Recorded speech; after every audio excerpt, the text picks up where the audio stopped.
Sam, we're going to try a little experiment here with ESP cards. You're familiar with these, yeah? Yeah. Okay, the 5 symbols. Now I want you to imagine that these cards are exactly the same as mine. Okay, so you've got one of each symbol there, so just hold on to those for a moment. But when Dr. Ryan invented these cards, there was 2 tests he used to do. The first one they called a taster test. It doesn't matter if you get it right or wrong, but what he would do is give the cards a shuffle. He would remove any card and ask you to get one of the images in your mind. Okay, so have you got one of the images? Yeah. Are you thinking of the star? No. What were you thinking of? Were you? That's perfect. That's the one I'm holding. Now that's really strange because you didn't have to get that right. But this is the test that he would do that would really prove if someone had some sort of psychic ability.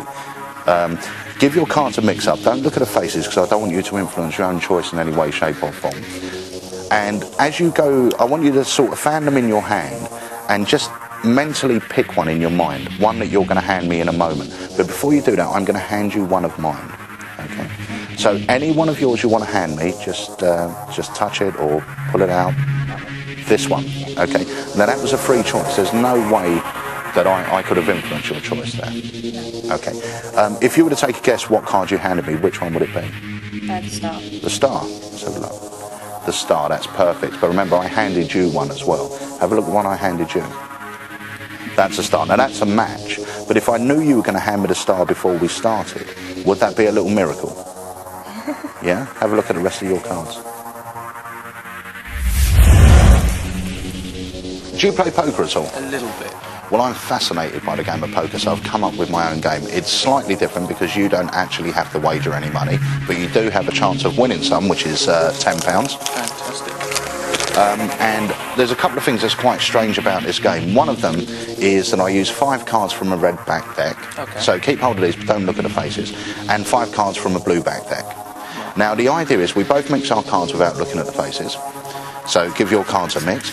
Now, what I will tell you is that there's one card in my hand that can give you a winning hand. There's one card in yours that can give me a winning hand.